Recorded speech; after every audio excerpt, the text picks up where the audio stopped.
Welcome to Who Are You, a CSI podcast. I am Raven, and I've seen CSI through and through around 3 to 4 times. And I'm Nick, and these are my first time experiencing these episodes. And today we are reviewing Season 4, Episode 19, Bad Words. Original air date, April 15th, 2004. Director, Rob Bailey. Writers, Anthony E. Zeiker and Sarah Goldfinger. And we begin today's episode with shots of the Vegas Strip before we go to a residential home. But before that, Nick, what is our Vegas score for today's episode? I do have a Vegas score, but before I give it to you, I want you to know that I somehow miswrote the name of this episode in my notes. To Bad Wolf. Bad Wolf. It's Bad Words. And I heard you say Bad Wolf before we started recording, and I was like, I don't know what he's referring to, but it's fine. Like, I'm just going to roll with it. The funny part is, on the rewatch, I caught that, and then I forgot to change it. And so I was like, before this episode, I said it again, and I was like, oh, wait, it's not Bad Wolf. No, that's not what it is. I thought I saw it. I don't know. I thought I saw it was the name of the episode on like the streaming service I watched it on. But anyways, we do it doesn't sound like a big score, but we have a 23, which is pretty respectable. I think that's fairly respectable, especially given that storyline A is in the burbs. Yeah, we don't have a lot of opening scenes. It's just one shot at the beginning, I think, but we have a lot of like longer shots. So like a lot of our points come from longer shots. So yeah, it was just the 23. Yeah, we don't do too much traveling in this episode. So no, not much. So once we leave the Vegas Strip in this opening scene, we go to a home. We see smoke starting to come underneath doors. We pass over sleeping people. We see one empty bed. We then cut to firefighters battling a blaze. There's a woman outside calling for Sam. She's being let out. We see Warwick is on scene with who we learn to be very shortly, a arson investigator. And this is my spot, the guest star. Which, funny story, the first time I watched this, I thought to myself, is he in more than one episode of CSI? And that's why I think he's familiar. I kind of thought that was legitimately, I was like, oh, maybe this is one of those, like, he's in 4 or 5 episodes, like, scattered throughout the next season or two, and that's why, when I saw him, I was like, maybe he looks familiar. But I was like, it was enough that I was like, you know what? I'm gonna check out the old IMDb to find out. No, in fact, I know him from the 2009 movie, 17 Again, starring Zac Efron. Okay. But he plays the character of Dean. So, he's also in the movie SWAT. Which I've not seen. I looked at this and I thought, do I know him from that movie? I've definitely watched that movie, but that movie's 20-something years old. Wait, the movie or the TV show? He's in the movie. I think he's also later in the TV show. But as like a completely different character. Okay. In like one episode, but he's in the movie with Samuel L. Jackson. I watched that movie like once. There's no way I remember him, but he's definitely in other things, and he's just one of those actors. But I did have that moment where I was like, do I just know him because he was in other episodes of CSI? And then I checked, and he's not in other episodes he's not in earlier episodes of CSI. Oh, he's also in 2 episodes of Bones, so I probably also recognize him from Bones. Yeah. So it was, but he definitely, he looks so familiar. But yeah, so I like. And he is also in 3 episodes of CSI, so maybe I do also recognize him. The first one. I think this is the first one. There is a way to find out. Oh, it's actually really. He's also been in Supernatural. Okay. So that's also a possibility. But he plays a fairly major role in 17 Again, which is why when I saw that credit, I was like, oh, I for sure do remember him. So he's in season 11 and 12 in one episode each of CSI as a different character. Oh, okay. I mean, I've seen all the episodes, so I'm sure I have seen him. But yeah, that's 2 episodes of Bones. He's also in Friends. He's been in a lot of things. His IMDb just keeps going. I might recognize him from Friends. Yeah, he's in Friends. Wow, okay. His IMDb just keeps... I saw that one thing, and I was like, oh, that's where I know him from. And I didn't... Every show you've ever watched. Yeah, I didn't look any further. And now as I'm going through his IMDb, I'm like, wait a second, he's been in a million shows. He's been in so many things. Weird sites. But there he is. So, Larry Poindexter, which, solid name. Great name. Awesome name. Like, huge fan of that. There's a coffee shop in Providence called Poindexter Coffee. It's really good. Oh. So we so they're there on scene. Catherine and Nick approach. They're discussing why they're there, and there's conversations about how work and the arson investigator were investigating arson in the same neighborhood like 10 days ago, so maybe these are related. And as they're talking, Sabrina, our victim, is carried out, and we learn from her very upset mother that she wasn't supposed to be home. Yep. So her mother's, because the firefighters had asked her, like, is there anybody else in the home? And she's like, no, because they brought her son out and her mother out. And she said no because she didn't know Sabrina was home. So we go to credits. We come back to Catherine with the mother. We learn that the husband was not home because he died 5 years ago in a car accident. And this is where we learn that she didn't think Sabrina was home because Sabrina was supposed to be at her friend Molly's house for a sleepover. So that's why the mother had no idea that her daughter was in the house. We have Nick taking photos of the crowd that has gathered to witness fire, witness the aftermath. Grandma's asking Nick for medication. He's like, hey, don't worry, we'll get that for you. We then see the son, Sam, with a firefighter. I am going to label this a missed spot, the guest star. So this is Christopher B. Duncan, the firefighter. Yep. And I think I know him from NCIS as well as Legacies, but I can't say for 100% sure. Yeah. Like, I don't. It's like a pseudo spot the guest star. It's like a pseudo spot the guest star. So I'm not gonna put the music. It's not gonna be the whole thing, but I'm pretty sure I know him. So he's my pseudo spot the guest star. So he's just walking Sam through, like trying to comfort him, trying to like keep him distracted, walking him through things inside of the fire truck and how it works. We leave storyline A and we go to Jim Brass, Sarah, and Grissom. They are in a bathroom with a dead man who has a very obvious head wound. There's a smashed mirror in the scene. They're inside of a bathroom. Grissom like finds something in like a puddle of blood, so he kind of picks it up. And we also learn that in addition to the head wound, that there was also asphyxiation. So there's like multiple things going on with this victim all at the same time. We then have Warwick and Catherine, and we're still with the arson investigator. And we learned that none of the smoke alarms in the house had active batteries. They're like kind of walking through the house once the fire has been extinguished. We really hits home because we have a lot of fire alarms in our house have been disabled because they go off so much with all the cooking. Yeah. And I bought a Nest Protect so that I could hook it up because we have like a wired in thing. Mm-hmm. But like to do that, I have to like kill the power to like the main part of the house where my room is, which is fine, but also someone else's office, the bathroom where the washer dryer is, and people, so people are doing laundry all the time. Yeah. And where the internet is plugged in. Oh no! So like it's like I was like I keep trying to remember, like it's definitely happened, and I've missed my opportunity, but remember to like when like almost no one's home to do it then.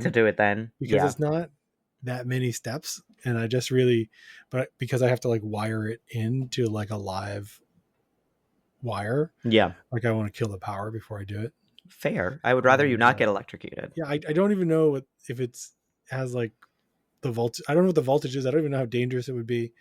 And I was like, I would even go so far as like hire an electrician if they were going to have the same problem. Like he'd have to come in someday, probably when people are working, and cut the power. It's like I'm totally capable of doing it. I'm just like lazy and then forgetful. Totally get it.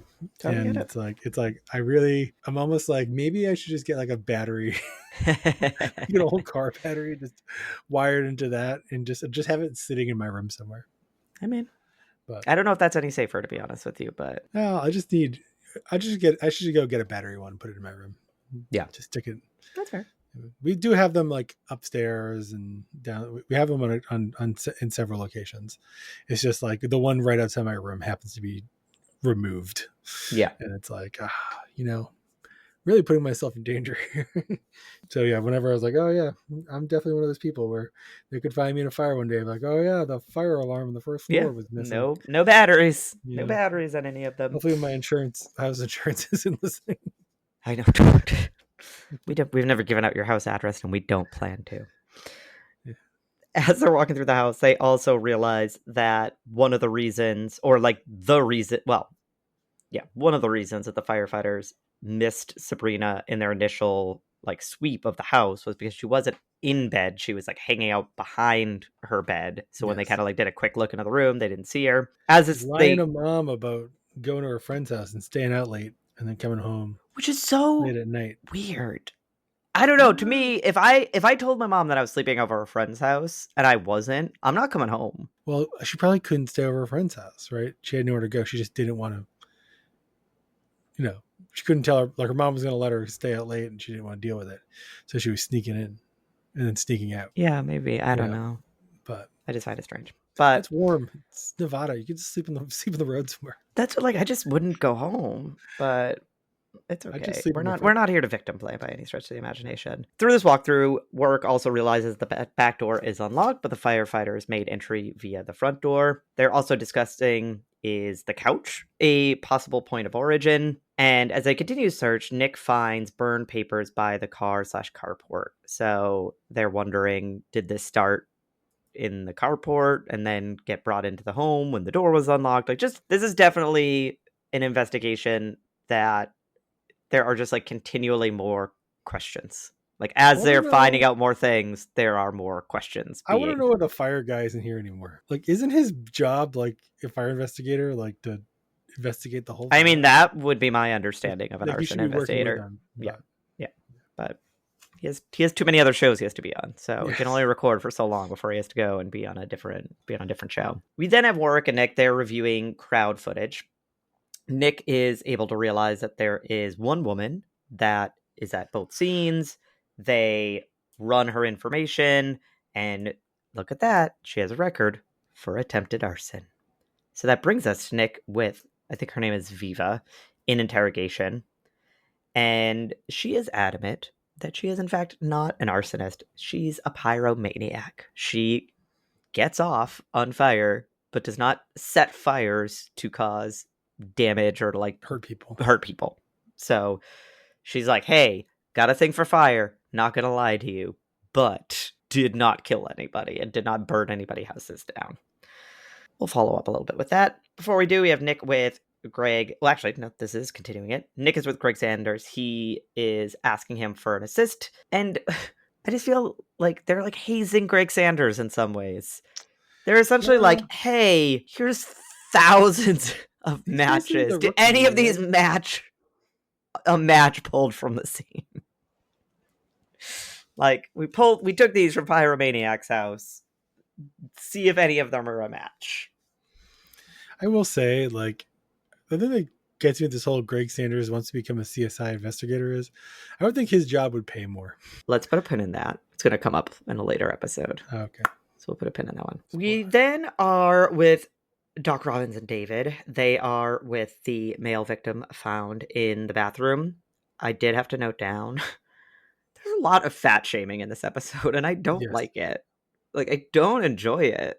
And so I was like, why do more fat shaming? Like, there was already some fat shaming when they found the victim. Now there's additional fat shaming as they are trying to determine like cause of death. But I will give them credit that they at least do their job. And they find, well, at this point I call it a Scrabble piece, but they Yeah. find a Scrabble piece Yeah. You know, square tile with a letter on it. with a letter on it. And a I think point. it's circular in this show. Is it? Okay. It's circles, I think. But otherwise, yes. We then have Doc Robbins with Grissom out of the lab. He got his out of the lab time. And the tile is cause of death.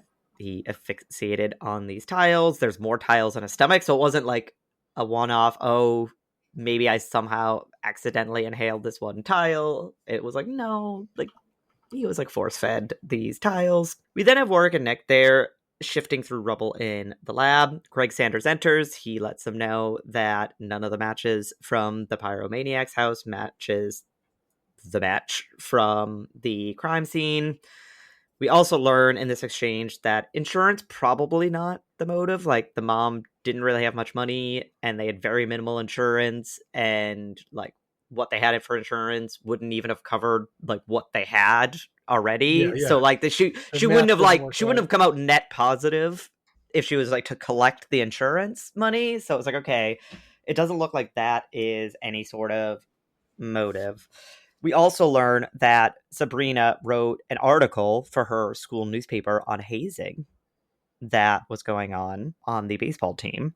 So they're like, okay, maybe there's like some motive tied into that. We then have Grissom. He's with the tile. Sarah enters. We learn that the blood on the mirror is not the victim's. So they're like, that's weird. Okay, maybe it's the It's a person who random. killed him. Like, this is kind Yeah. of random. Grissom is trying to make words from the letters associated with the tiles found on the victim's stomach.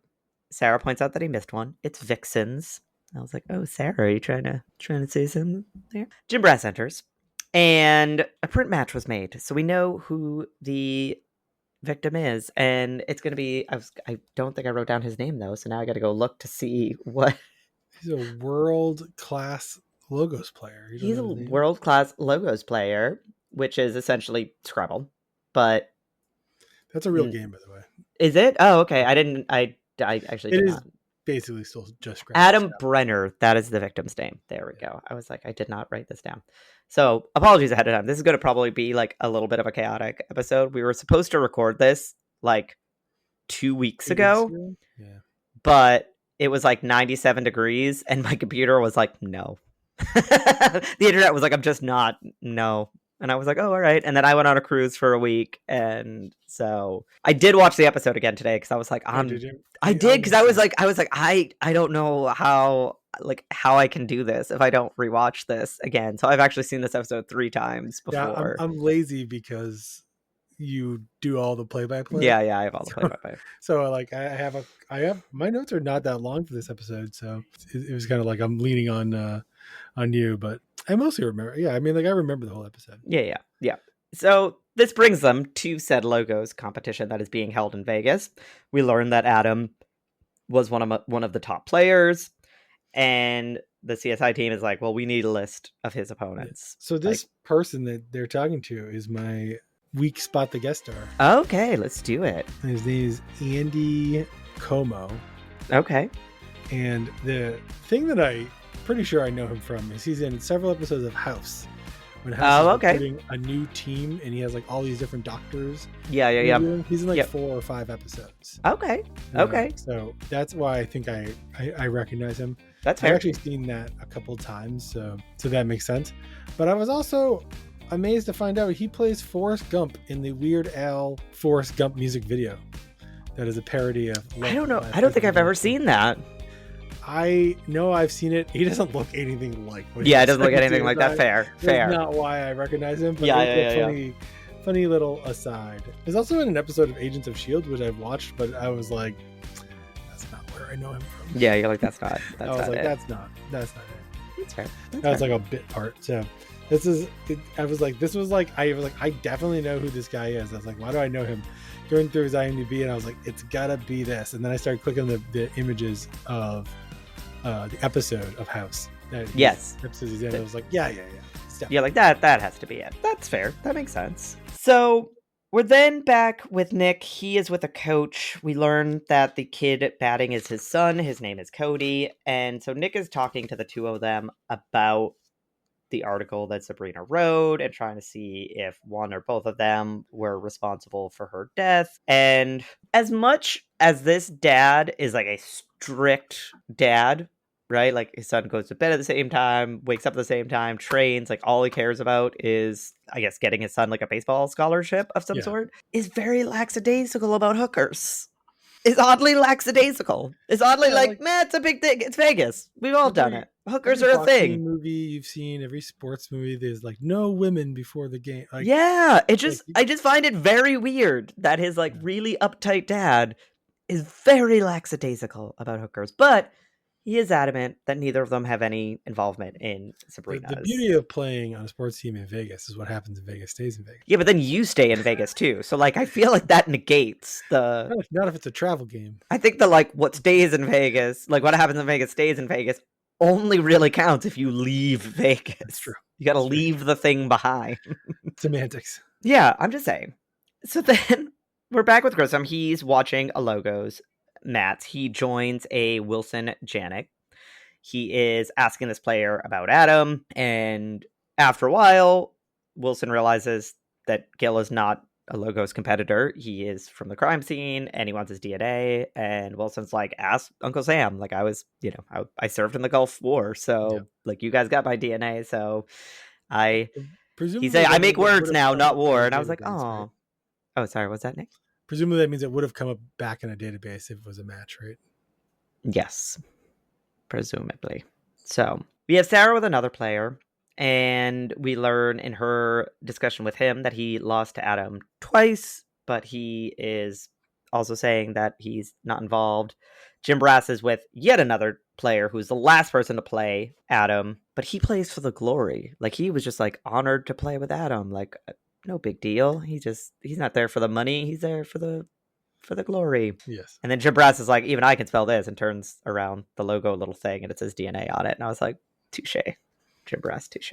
We then have Catherine with Hudgens. We learn that the couch had a foam in it that act as an accelerant, and thus like is a product now banned in commercial Yeah. couches, but obviously their couch is like old enough that it still had this. So essentially, like, as soon as it started going up in flames, it just burst. It just like kept going.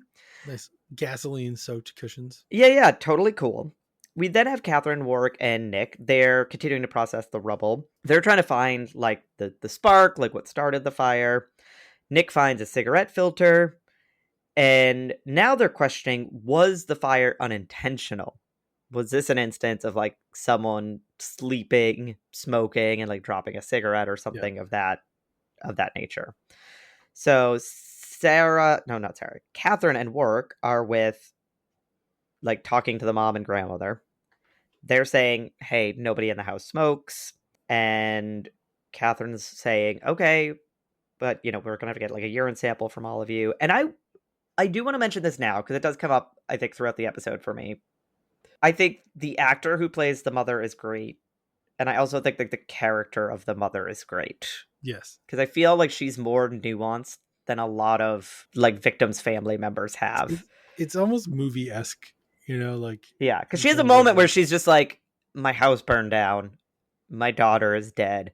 Now you want me to pee in a cup?" And you the first time watching it, you're like, she's gonna like lose her mind and she's gonna start yelling, and then instead she just kind of like, it's like, okay, it's very realistic, right? it's It's just very like, realistic. it's like you feel the emotions of that person who is just beside themselves with Yeah, the thing that they're going through, and it's like, and her not having the energy to fight yeah, is very realistic. Like, you could yeah, tell that she kind of wants to fight she's it, but she's at the same exhausted. time, she's like, what am I, like, with what energy? Like, with what do I have to fight this with? Fine. What's gonna Sure. come of it, right? Right. Yeah. Right. So, Greg Sanders we get a little montage of him processing the urine samples, which brings us to a Greg Sanders and Catherine walk and talk, where we learn that Sabrina was on uppers, mom is on downers, grandma smoked. So then we have Grissom with Hodgins. Sarah enters, and she lets Grissom know that they got a match on the blood from the mirror. So this brings Jim Brass and Sarah to talking to the player that Jim Brass was talking to, the final guy to play against Adam. He has wounds on his knuckles, and he admits to being in the bathroom. He admits to the blood being his, but he says it's because he just got so upset with himself that he punched the mirror. Yeah. And Adam wasn't there when it happened, and that's why his blood is on the mirror, is because he punched it. And again, he reiterates, like, look, I was just honored to sit with Adam. Like, I wasn't angry at Adam that I lost to him. Like, he's like, I was angry that I lost to this, like, woman that was yip yapping the entire time. Yeah. Like, that's what I care about. I don't care that Adam beat person. me. Yeah. We then, per usual, Nick is the one with the software. Nick is our one always going to conferences and learn the software. So Nick is with the software. He is going through different recreations of the house and the fire. We then have Warwick interviewing the grandma. She, at first, is like, "Oh no, I don't smoke," and Warwick is like, "Think you do? Like, can you open?" And I also want to say that this actor is great. So he's like, "Can you open the purse?" And she's like, "Oh yeah, sure." And she opens the purse and she goes, "I guess I do smoke." And I was like, "Oh, grandma."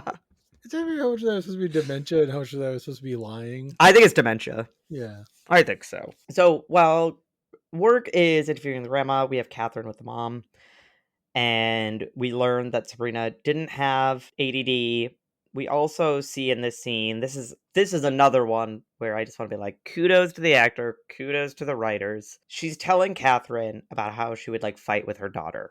And Yeah. as an AFAB person who used to fight with their mom when hormones were a raging, this is pretty accurate. So she's telling Catherine, like, she used to yell at me about like how I can't wait to not live with you anymore, and I would yell back like same. And she's like, what kind of mother would say that to her daughter? And Catherine very appropriately is like a mom with a teenage daughter, Yeah. like, I don't really think anything terrible of you. I feel like it's We pretty universal, It's pretty cross universal. cultural. You know. Yeah. And we also learn in the scene that there's no way that it was the grandma who lit the couch on fire, because she locks her mom in her room at Oh night. So yeah. she was with her all night long, and then her mom went to bed and she locked her in there. So she's like, she couldn't have done it. So then Catherine walks into Nick, and this is where Nick is telling her that the scenarios that he ran in the software just don't work. Like if the fire started in the living room, it doesn't make sense because the fridge magnets are demagnetized. And for them to Dun, dun, dun. demagnetize, they would have to get up to like 950 degrees, or I can't remember the exact something, but something along those lines. And Yeah, there's it's no usually like way. near the melting point. Yes. Yeah. And there's just like no way that if the fire started in the living room and migrated to the kitchen, that the kitchen would have been able to get hot enough for that to happen. So now they're like, wait, did it start in the kitchen and then move to the living room? Maybe if the arson investor stuck around a little bit Yes. longer, we would have already known this. Right. Arson Like, investigator. oh, the floors will go up. Oh, this couch will go up. Must have Maybe started over here. maybe It's this is spread out. stuff we'd already know. I will So say this would be a good Signs of Nick fact, but real Nick in the show did a pretty decent job. he did a pretty good job. Yeah. Yeah. So it was the Signs of Nick's CSI style. Yeah. This is our Nick giving CSI Nick the stamp of approval for this Yeah. Science with Nick moment. I like this version of Nick much more than the frat boy, closed-minded Nick, who I don't know if Same. he's fully gone, but the less of that, The less more of that, the better. yeah, I'm also on board. So this brings Catherine and Nick back to the house. They are digging around the kitchen floor and they reveal the word bitch written Dun, dun, dun. in very nice handwriting. Yes. Especially when we'll learn like how it was written. It was like very like straight, well spaced, straight. I'm like, there's no way that this is how this It looked would like it was made with a stencil. It literally looks like it was made with a stencil. Spoiler, So it was not. no.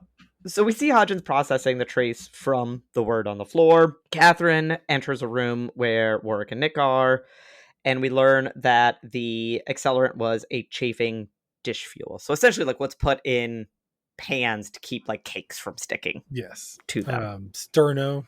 Yeah. Very popular brand. Yeah. So they're having a conversation about like who's our potential suspects. They're like kind of ruling some people out, and the conversation goes to like, could Sabrina have done this? Like, could this have been something that she did? So then we leave storyline A, we're back with storyline B. Sarah and Grissom. Sarah's like looking through this grading metric of one of the matches, and she's like, the score like doesn't add up between Adam and Craig. And we learn that Adam played a word Xvin, and both of them are like, "What's the word? I don't know." And then there's a question about like, well, how did Craig get the second X? Yeah. Because there's like only one X, but there's like two X's played. Like, this doesn't make any sense. So this brings Grissom and Sarah to Craig's hotel. He has a replica pistol, but even though it's a replica, it has blood on it. So not a great look for Craig here. And then of course there's a little ching where they're like, out of words, Craig, as they're interviewing him. And we get the flashback to the Logos match where Adam kind of screwed Craig. So Adam played Xvin, and Craig was like, is this a real word? And Adam's like, yeah, it's like X wine connoisseur. EXVIN. Yes. And so Craig is like, oh, all right. And so he doesn't challenge him on it, because if you challenge someone and then they're found to be in the wrong, they get like penalized. presumably you would get penalized if they're right. They don't say that, but like that's kind of Yeah. the way it works in Scrabble. Yeah, Like, that's how, otherwise, you yes. would challenge them every single word. Yeah. So he doesn't challenge him. And so Craig plays an S because if X Vin is a Yeah. single one, then X Vins should be the plural. And then Adam challenges him. So I will say, I feel like they messed up with the book and the letter and the logic and the whole nice thing, 9 yards. Because if he was recording both players' words, they would have seen Adam played X Vin and then he played X Vins, right? And the challenge would only really apply to the current player, right? I don't know the rules, but even if they all came, like that's the thing, like they all came, there should have been a record of both of those getting on there. So it's, or maybe they were just interpreting by, maybe I misunderstood what the book had, and they were just assuming the other player had the X because that player didn't play it again later. But I think they kind of messed up in the logic. But what they were basically saying is like Adam played the word, it got challenged, they had to pick up the letters, Yeah. right? And Yeah. then he missed a turn, and then he lost the game, which is kind of like, on the one side you're supposed to think that Adam's kind of being a bad sport, but that's actually kind of the name of the game. But he's definitely using his celebrity status to his advantage. Yes. Oh, I think so, for sure. I Like did think the entire episode up until now that the reason he had letters in his mouth was he was cheating. Oh, okay. I And was I like, mean, to be oh, fair, this is kind of cheating. Like he like set Craig up. yeah, that's just strategy. This is entirely I what don't it know. is. I think it's a little underhanded, but Yeah. Oh I well, also I also it's tend to shady, have, but you yeah, know, I'm pretty sure that I have ADHD, and so I yeah, think I tend to see very black and white when it comes to like playing by the rules. So to me, I'm yeah. like, But those are Adam, you are not playing, like you are being an underhanded player, and I don't like it. there's a great board game called Sheriff of Nottingham where you are smuggling goods into Nottingham, Oh, and okay.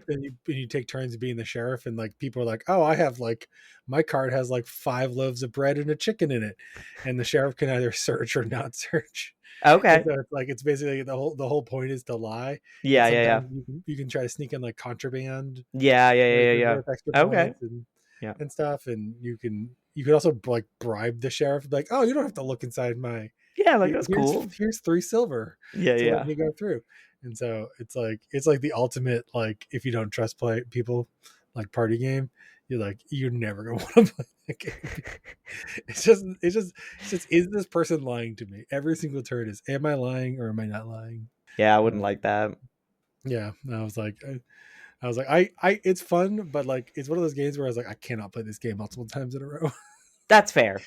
That's Like, fair. my tolerance for it just wears out. Yeah, it just like goes down. You're like, no, I'm good. Yeah, I prefer games where you can't choose to cheat. Same. I don't like this call me on my cheating nonsense. Yeah.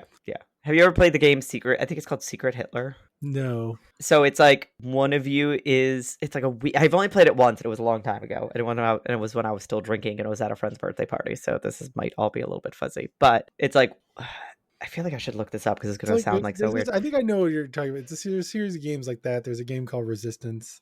Yeah, but like one of you One of you is like a is traitor, like one of basically. you is like Hitler Yeah.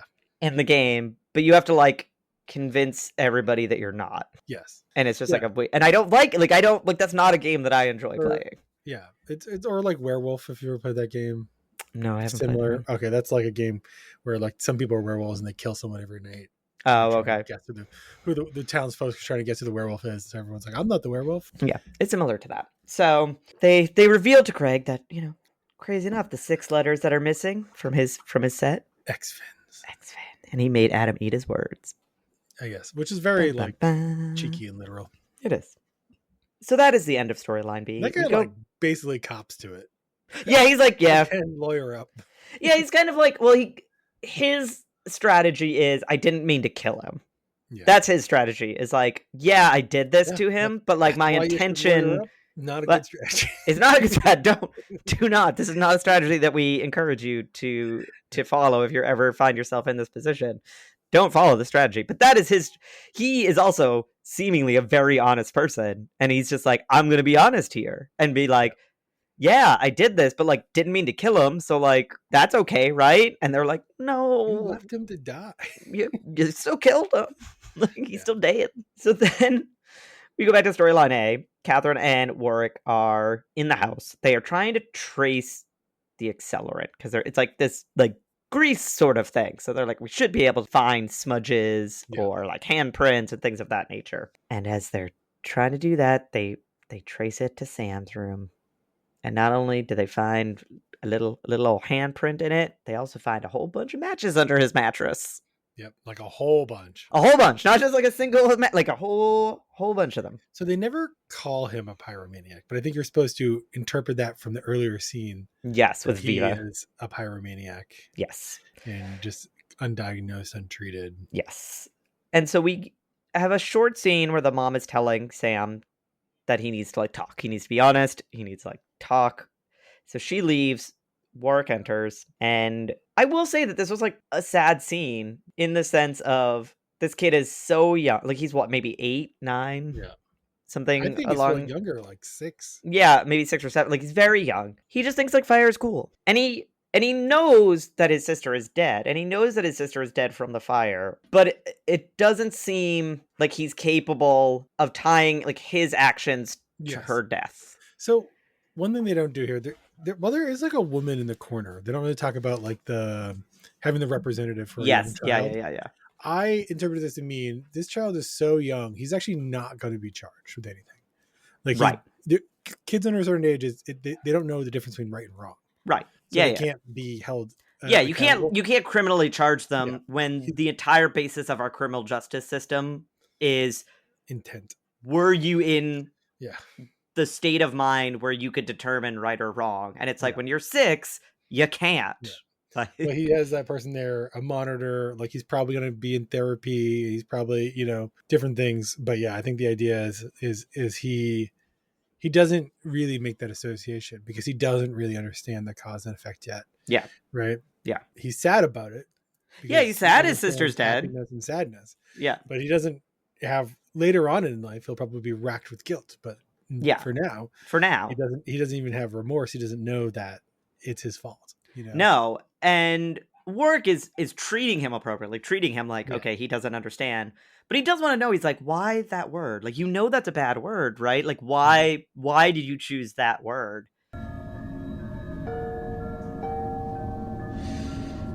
Sam, that word that you wrote on the floor, that's a really bad word. I hear it all the time.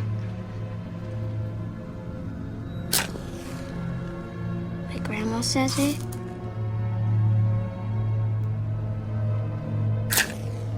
My mom says it. And my sister says it. Well, she used to say it.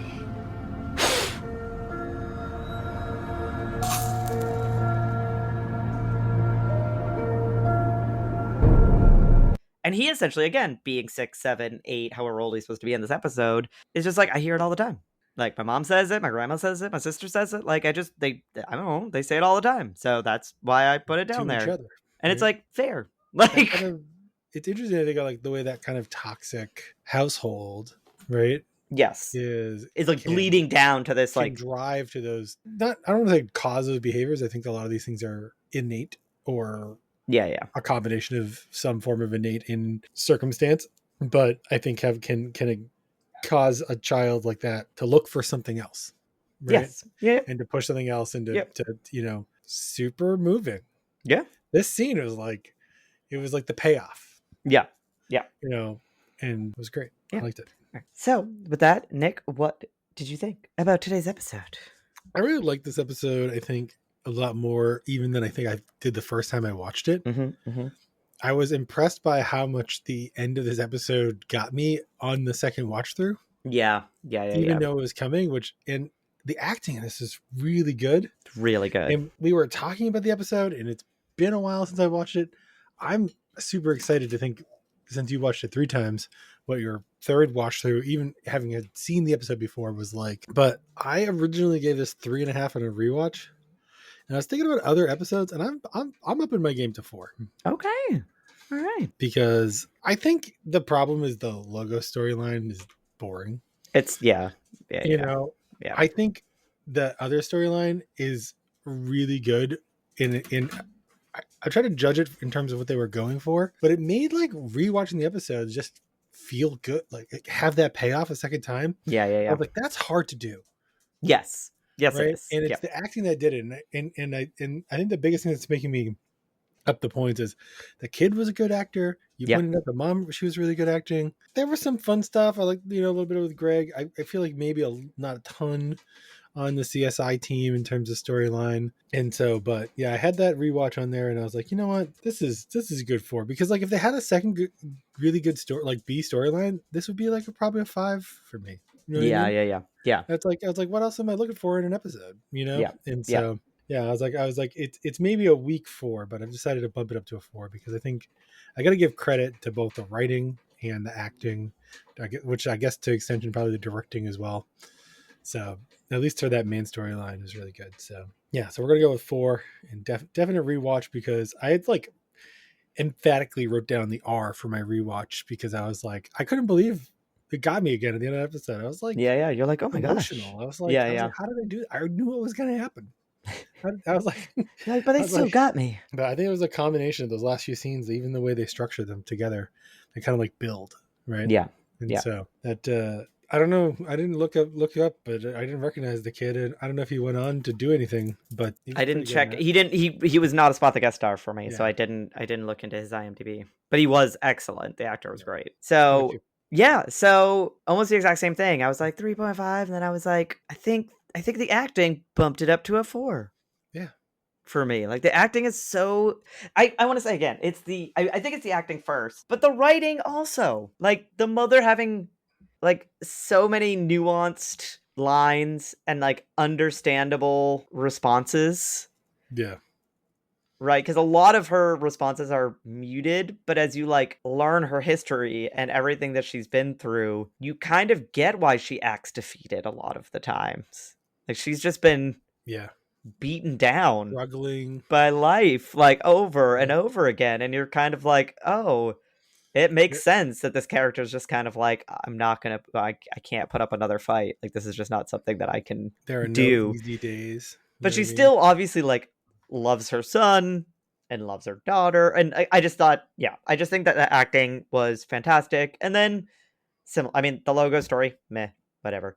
I think the only good thing about it was that like with that, the entire team was involved, right? We got like entire team involvement. We got some nice lab, like Hodgins was in a few scenes, Greg Sanders was in a few scenes, I kind of like Jim that. Brass. I didn't quite know where they were going with it. Yeah. So yeah, I think watching it a third time was not bad, Yeah. which says a lot, because there's some times where I really struggle to even watch an episode a second time. So to be able to watch it a third time and be like, nah, still pretty good. So give it a 4 out of 5. I'd give it a rewatch for sure. I do think like the ending, especially that final scene, like really hits a lot harder when you could put everything together. Like going into that scene, you can have already put everything together. I think it's really good. So the acting's fantastic. Kudos to all the guest stars on this episode. They really really carried this episode for sure. So yeah, 4 out of 5. And we'll see if we have another highly rated episode next week when we return to review season 4, episode 20, Dead Ringer. We finally get an episode without the word bad. Yes. I was hoping it was going to be Bad Wolf. It's not Bad Wolf. That's a Doctor Who reference. Instead, it's going to be Dead Ringer. So we will talk to you next week. No spoilers. No spoilers.